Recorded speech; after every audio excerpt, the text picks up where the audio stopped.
upon receipt of the names of the nominees from Governor Ifeanyi Ukoha, announced that they should appear for the screening exercise on the said days amongst other directives which were widely publicized. Besides the 10 nominees for appointment as commissioners and members of the State Executive Council, the agencies include the Delta State Oil Producing Areas Development Commission, the SOPADEC, the Delta State Capital Territory Development Agency, the Warri and Environment Special Development Agency, and the Delta State Local Government Service Commission. Family members, friends, fellow constituents, and well-wishers of the nominees started trooping into the assembly complex as early as 8 o'clock in the morning. Observers said the development was not unconnected with the caliber of some of the nominees appearing for screening.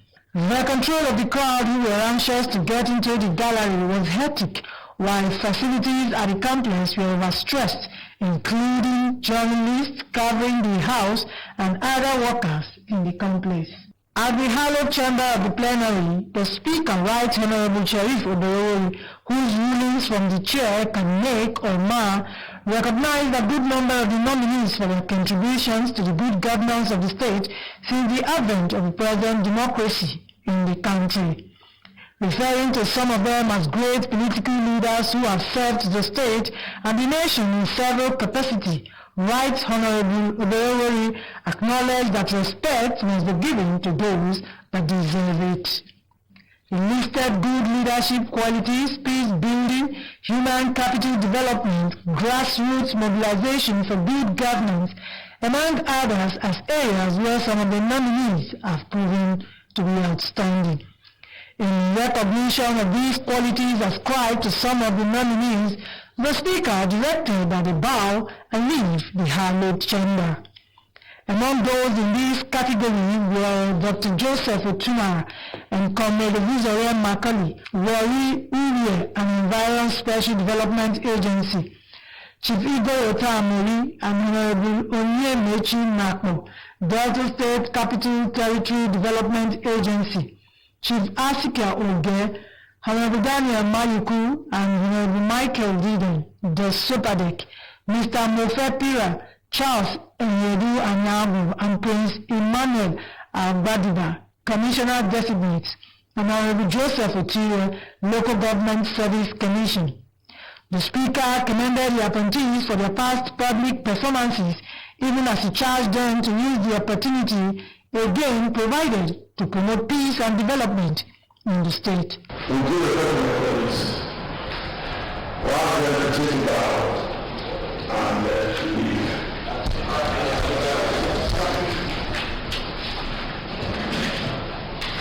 Other screened and their appointments confirmed were Mr. Ifeanyi Egbuanyega, Dr. Modi Anini, Honorable Warri, Mrs. Bubani Ikolo, Mr. Matthew Ishekiri, Mr. Christian Onoba, and Chief Henry Sakwa as commissioners and members of the State Executive Council. Mr. Robert Board, Mr. Lucky, Shedrack, and Chief Henry Honorable John as commissioner of the State, Honorable Joyce Ozera, Hansler, Awoke, Mr. Lucky, Shedrack, Ike Chuchu, and Honorable John, Chief Vincent Oyedejo, and Dr. Osai Samuel. These were screened and confirmed. Ogbeshi Arize Elika, Blessing Adidi, and Drs. Isaac Wiki were screened and confirmed as were screened and confirmed. Ogbeshi Arize Elika, Blessing Adidi, and Drs. Isaac Wiki were screened and confirmed as were screened and confirmed. Ogbeshi Arize Elika, Blessing Adidi, and Drs. Isaac Wiki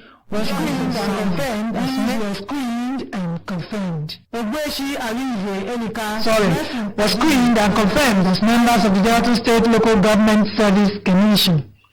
A total of 40 nominees for the various appointments were screened and confirmed by the House. The member representing East Soko South, 2 constituents in the Delta State House of Assembly, Andrew Ferguson Owen, has assured the people of Ume and Erowa community that they will not be left out in terms of practical development to build a stronger Delta. He stated this when the President General of Ume and Erewa communities, some community leaders and stakeholders paid him a courtesy visit in his office at the Assembly complex. Assembly correspondent Kim Mweke was there and completes the report. Honorable Ferguson Aaron, flanked by some of his aides, said he will not fail in delivering his mandate to Ume and Erewa communities, as he was determined to change the narratives for good. The lawmaker noted that both communities had always supported his political aspirations, stressing that whatever was due to the locality would not be denied the people, as development was key to advancing standard of lives. Honorable Warri maintained that no efforts would be spared in attracting development to Ume and Erewa communities, and solicited the continued support and cooperation of the people. The lawmaker promised to look into the issues raised by the communities, including appointment, power supply and infrastructure, with a view of giving the people a sense of belonging. And the Warri urged all to redouble their effort for the co-administration, saying that his electoral victory and subsequent inauguration into the 7th Delta State House of Assembly was made possible by God and the support of the people. He promised to reciprocate the kind gesture. I'm not in a hurry to forget what you did for me. Yes, I'm very confident. Without asking, whatever you have in your mind, you will get it. Yeah. The President Generals of Ume Community, Mr. Philip Agajere, and Erewa Community, Mr. Godwin Amege Memo. Some leaders, including Sir Pius Emamoro, Comrade Dennis Akwakwa, and Thank God Ade Megba, congratulated Honorable Onwo on his electoral victory, stressing that they have been part of his dream of becoming a lawmaker since he started contesting elections to represent Isoko South 2 at the state legislature. While pledging their honorless support to him, the community leaders expressed worry that no indigenous of the area had been given political appointment in the previous administration, and appealed for political inclusion in the present dispensation. The leaders drew Honorable Onwo's attention to the indebtedness of Ume community to the Benin Electricity Distribution Company, hence its disconnection from the national grid, and the need to rehabilitate Ume Township roads constructed by NDC in 2019, amongst others.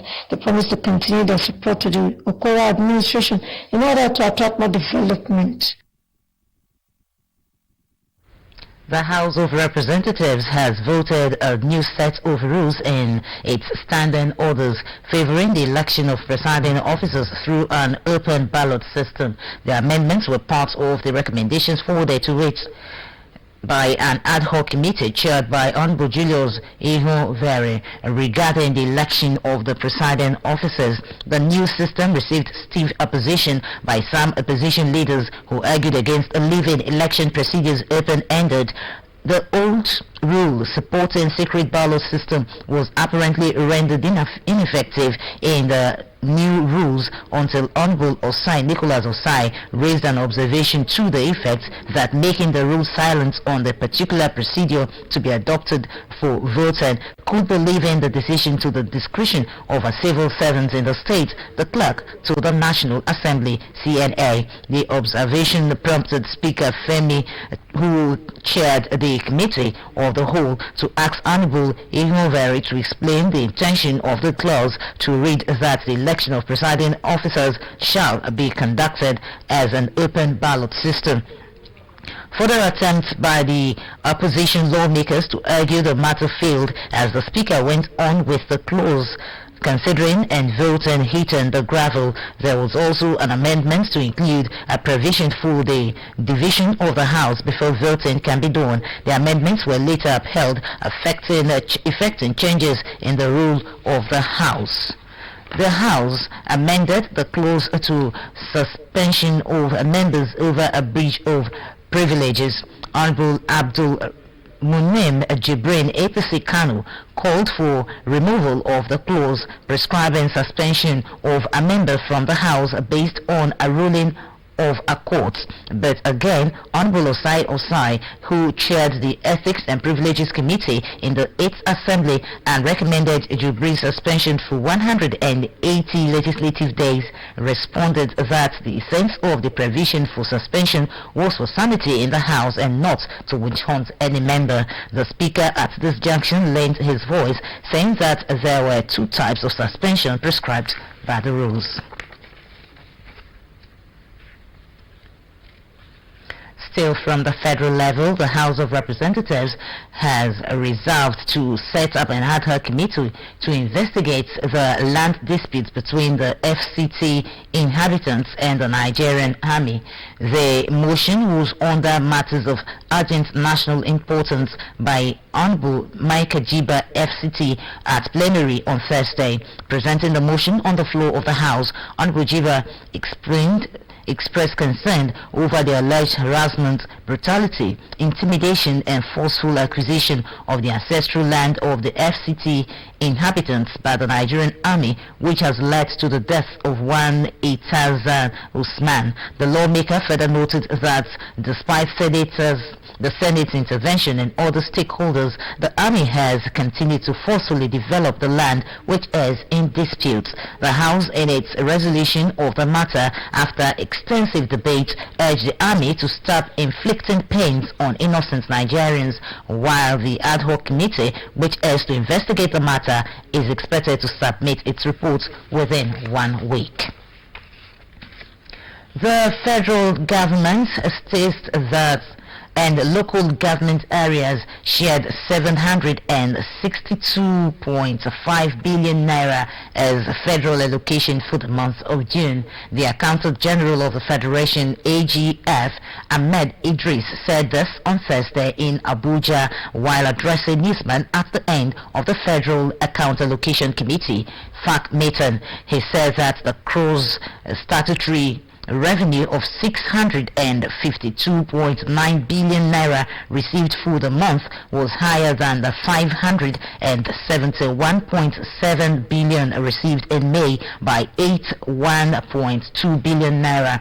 On the sharing formula, he said the federal government received 309.4 billion, representing 52.68%, while states received 201.15 billion, representing 26.72%. The AGF said that local government areas received 151 billion naira, representing 20.60%, while oil-producing states received 38.7 billion naira as 13% derivation revenue. The money from the Federal Account Allocation Committee, FAC, was shared at FAC's joint session at the African House, Kano State.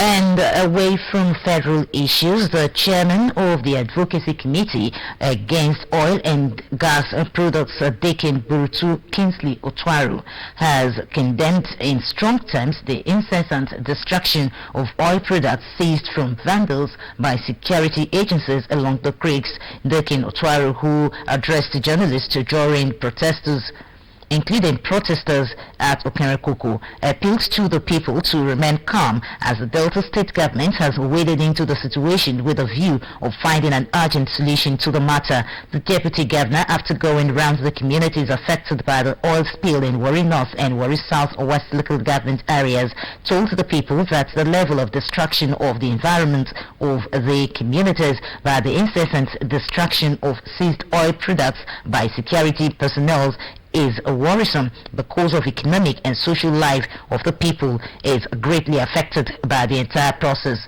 Deacon Otwaru appealed to the security agencies, including all stakeholders in the oil industry, to adopt a globally accepted means of disposing seized oil products from vandals, pointing out that the situation on ground is an ill wind that is doing the destruction of these illegally seized boats and vessels laden with this illegal product, spilling in the environment, impacting the environment, I think does not conform with global best practices.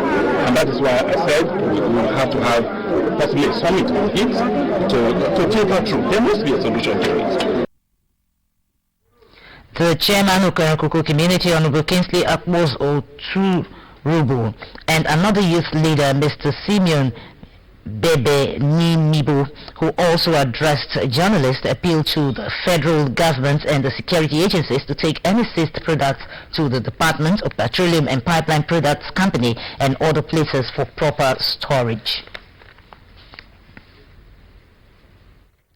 The people of the Eberi Bata community in Warri South-West local government area have promised to work for the growth and development of the community and the state at large. The community people spoke through the chairman, Mr. Isaac Akasa, recently at a forum in the community. The report. The chairman of Debiri Barton Community, Warri Southwest Local Government Area, Mr. Isaac Akasa, noted that the leadership of the community is poised to work with government, multinationals operating in the area, and other relevant authorities to attract people's-oriented development to the community. He called on elders, women and youth bodies to always maintain peace in the community for faster development. Mr. Akasa called for the cooperation of the people of the community with the leadership in order to move the community forward. The most elderly man in the community, Elder James Osobiri, also told the leadership of the community to be up and doing to attract development to the community as well as carry everyone along. He added that the prevailing peace in the community should be sustained to attract investors. Others who spoke, including Mr. Frederick Amalade, Mr. Goodluck Ekbebidi, Prince Patron Rubeme Sir Fidelis Atutu, Mr. Peter Gio, Pastor Ogun Edwin, Mr. Pius Nadifa, amongst others, pledged to contribute to the rapid development of the community. The duty given to us, please, by the power of God, we will go to do it successfully, and there will be no rancor from anywhere, and the families will be carried along. As a new regime, that we are going to work that we will not receive anybody. This community needs development. We are not just here to occupy space. You are here for a duty. And what is that duty? It's for development to come to this community. Don't find out you want to give it to yourself. Let other person benefit before you. Your government should be peaceful. Differentiate yourself from side talks. Prominent sons and daughters of Debiri Barton community were present. The Olu of Warri Ogiame Kenwoli has charged the state government appointees to brace up and ensure that they affect the lives of people in the state positively with their positions. The monarch gave that charge when he played host to a commissioner designate, Mrs. Bubemi Ikulu, at his palace in Warri. The report. The Olu of Warri, Ogiame Ikenwoli, said state appointees should see their appointment as a call to service and ensure they put in their best and experience in bringing more development to the state. The monarch appreciated Mrs. Bubemi Ikulu for her visit, adding that she has no doubt served the state meritoriously in various capacity, which has led to her being appointed as a commissioner. The Olu of Warri charged her to put in a wealth of experience in her new assignment and also remember that she is now a commissioner in the state and not only to a section of the state.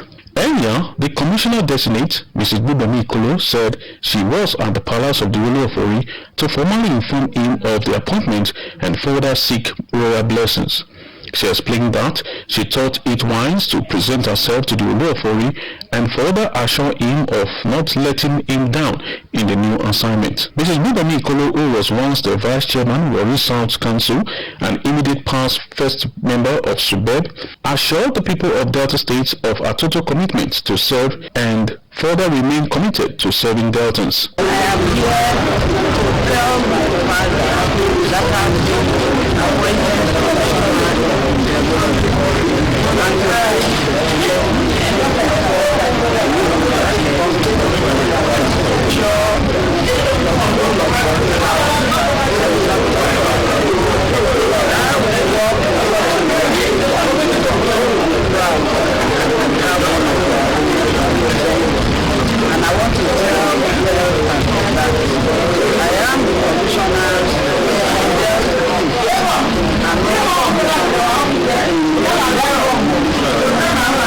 Some persons who spoke, including former PDP Chairman Warri South, Mr. Amar Bajo, and PDP Chairman GRA Ward, Mr. T.D. Peter, described Mrs. Bukomi Ikolo, who also celebrates her birthday today, as a hard-working and committed woman who no doubt deserves the appointment. Very, very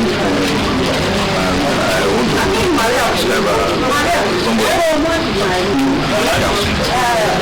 the appointment by the government. I believe she will not be shaking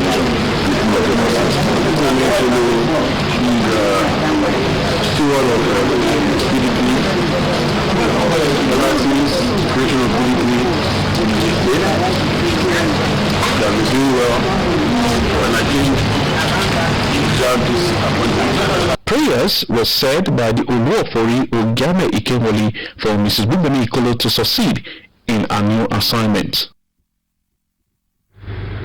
Rotary Club of Warri has flagged off a free hepatitis B and C test and diagnosis at the Central Hospital, Warri. Presidents of the club, Rotarian Bridget Ideji and Rotarian Sheriff Mulade, said the club will offer free treatments to affected persons after the screening exercise.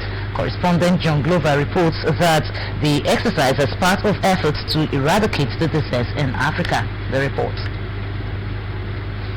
Declaring the free hepatitis B test and diagnosis for residents of Warri and its environs open, President of Rotary Club of Warri, Rotarian Bridget, said hepatitis B is a viral infection that attacks the liver and can cause both acute and chronic disease.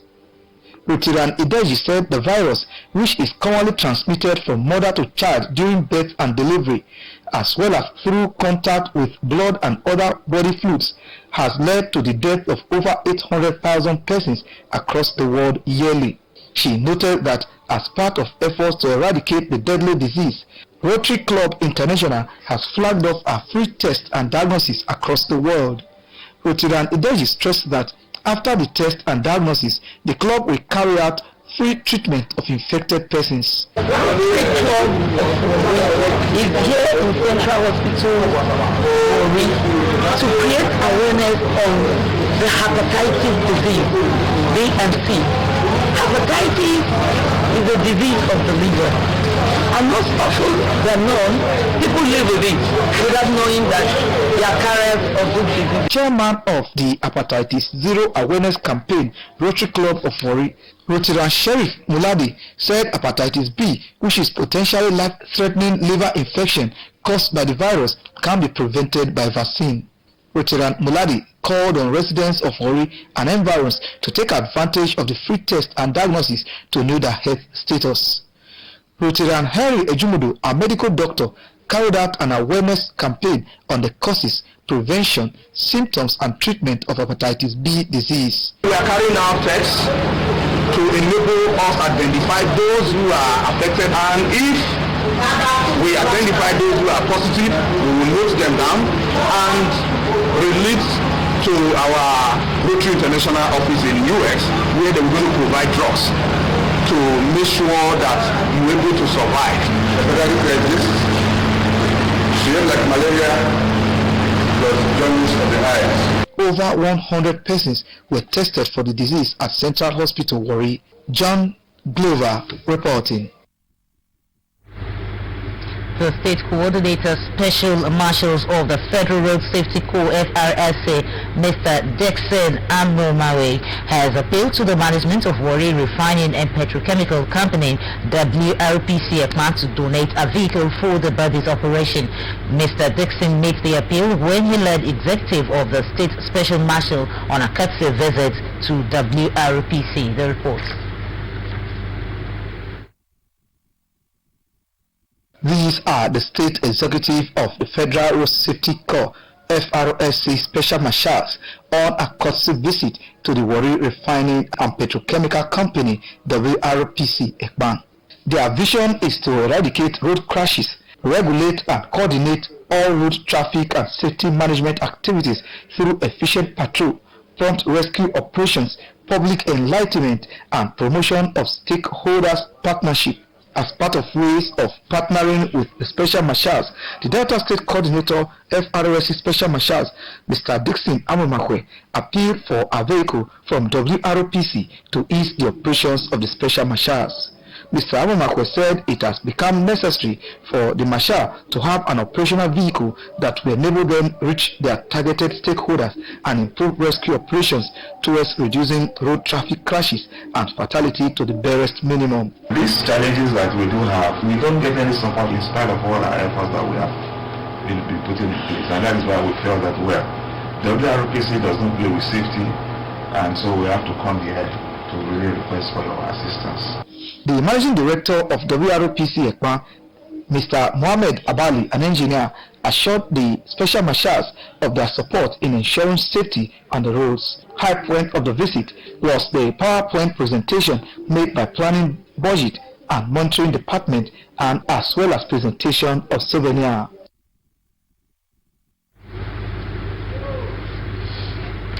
Authorities of Warri Southwest have asked people in the council area to come out on Saturday for the monthly environmental sanitation.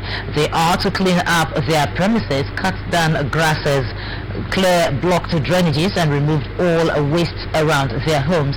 A statement by the Head of Environment Department, Warri Southwest, Margaret Arukeke, explains that the council chairman, Honorable Taye Duke Toyo, will be on hand to ensure the exercise goes on smoothly. She said the council chairman is interested in ensuring all-round cleanliness of Warri Southwest and enjoined all persons and key stakeholders to play their parts so that the council area will be clean. The exercise begins at 7 in the morning till 10 a.m.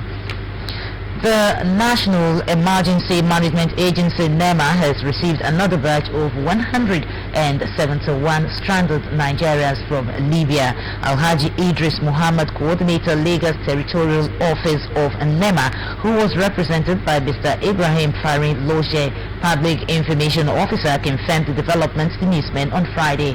Muhammad said the returnees arrived at Congo wing of the Murtala Muhammad International Airport at about 1 a.m. on Friday.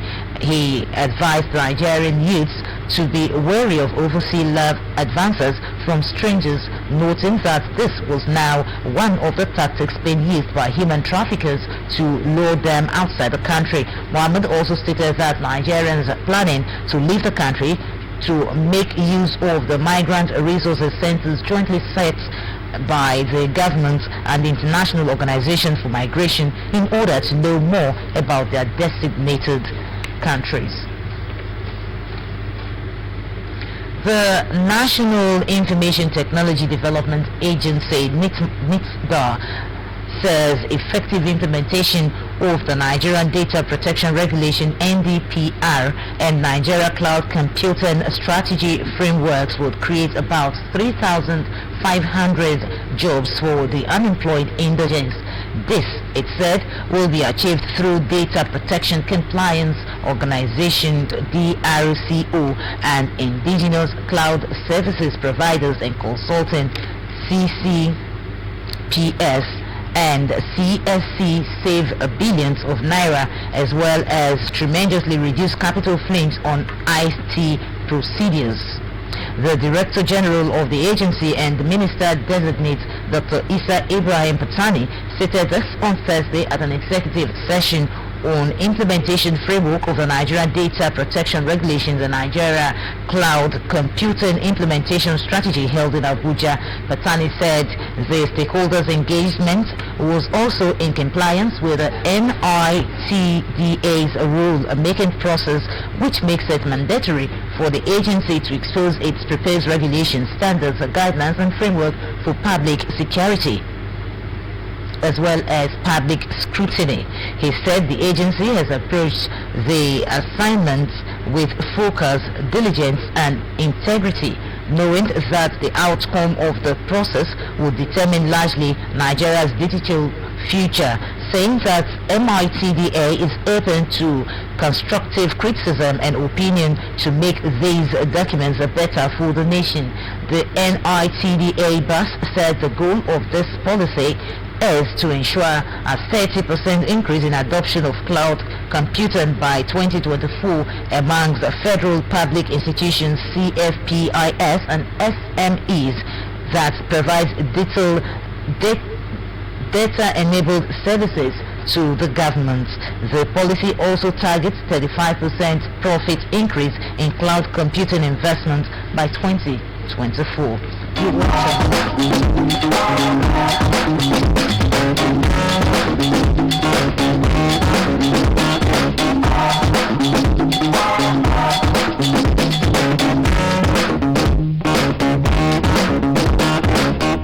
Business news. Nigeria's campaign against the menace of cybercrimes in the country have been ranked 57th out of the 175 countries surveyed in 2018 to have commitments towards a safer online space. Nigeria ranked 5th in Africa. International Communications Union (ITU), through its Global Cybersecurity Index, which conducted the study, claimed Nigeria's commitments towards fighting the threat to its barest minimum. Nigeria is in the same category with United Arab Emirates, South Africa, Kuwait, Tunisia, and 50 others. The commitments of United Kingdom, USA, France, Egypt, Kenya, and 49 others was ranked high, while Gabon, Algeria, and 86 others were ranked low. The Abuja Chamber of Commerce and Industry, ACCI, have stressed the need for Nigeria to take advantage of latent opportunities by investing in e-commerce digital economy.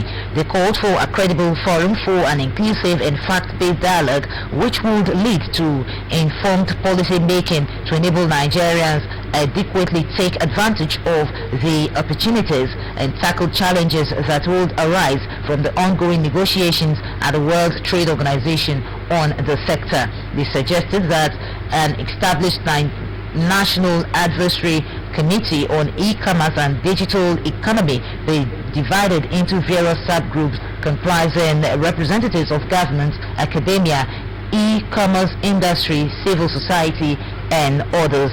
They advised the government to come up with a clear position on the e-commerce and threshold to enhance revenue and taxation on digital materials and contents. A significant number of insurance operators are currently considering mergers and acquisition in their quest to meet regulators' new recapitalization requirements. This became necessary as the 2018 financial report shows that about 12 insurance companies, only Wapik Insurance PLC meets the new minimum capital requirements. Many underperforming firms may close shop, while others would rather merge or seek foreign direct investments. Already, some operators, including Sound Insurance PLC and Alliance Insurance, have attracted foreign firms which are now collaborating and initiating new products to beat the required financial base and the standard operating procedures. The National Insurance Commission had in May announced a compulsory recapitalization exercise for operators 12 years after the CAS exercise. And away from business news, the traditional council of Chief of Okere Urubu Kingdom in Warri South local government area has officially announced that the monarch Idama the 2nd has traveled to join his ancestors. Staff correspondent Ogenero Yibo reports that the Otuta of the kingdom, Chief Wilson Ebo, who disclosed this to newsmen in the presence of all the traditional chiefs, said the entire Okere Urubu Kingdom has been thrown into a state of mourning following his absence. The report.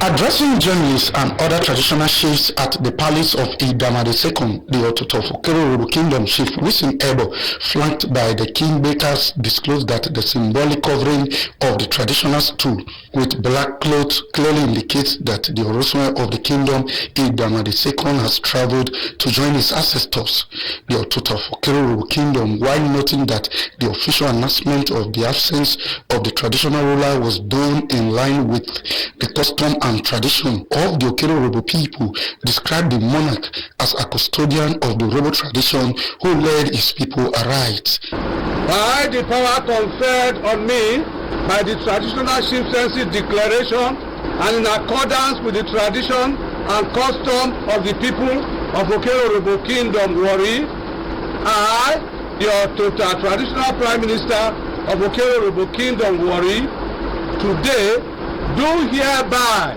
formally announce the glorious journey of our great monarch, His Royal Majesty, Professor Paul Ogenero Okumagba, Idama II.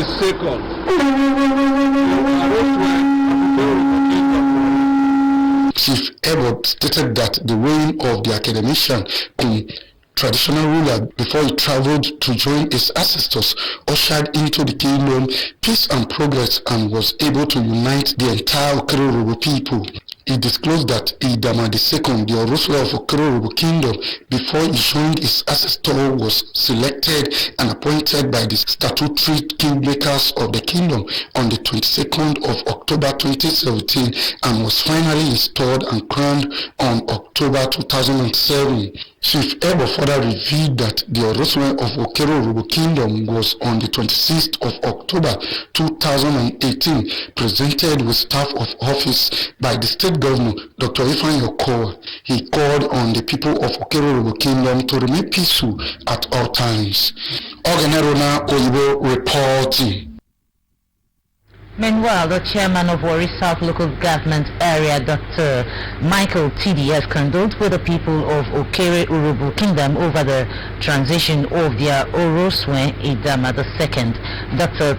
Tidi, who was deeply saddened by the development, recalled his academic exploits at Delta State University, Abraka, and the role he played towards enhancing educational standard of the state-owned institution. The Warri South Local Government Area Chief Executive enjoined people of Okere Urhobo to take solace in the fact that their monarch left a legacy of academic excellence, integrity, and leadership of humility. He enjoined Okere Urhobo indigents to sustain the prevailing peace in the kingdom and other parts of Warri South Local Government Area, stressing that it is only peace that can guarantee the much-needed development and attract investors. Until his ascension to the throne in October 2017, Idama II is the first monarch of Okere Urhobo to receive staff of office from the Delta State government.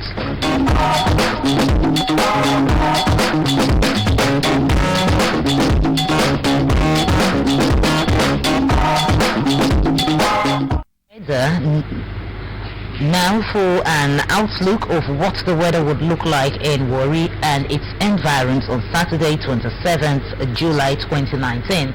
On Saturday, there will be a few showers. The day will be mostly cloudy and the temperature rising up to 25 degrees Celsius high and 24 degrees low. Residents are advised to cover up properly and go about with their umbrellas. The Warri weather forecast is courtesy timeanddate.com. Now to end the news and look at the highlights. The Delta State House of Assembly ad hoc committee on a bill for a law to establish the Delta State Job and Wealth Creation Bureau has submitted its report on the floor of the House. The report was presented by the chairman of the committee, Honorable Oburu Prayo, during plenary, presided over by the Speaker, Right Honorable Sheriff Obere Warri. The House of Representatives has voted a new set of rules in its standing orders favoring the election of presiding officers through an open ballot system. The amendments were parts of the recommendations forwarded to it to the House by an ad hoc committee chaired by Honorable Julius Ihovere regarding the election of the presiding officers. That's the size of the news. Thanks so much for being part of it. I am Oris Esima, and director.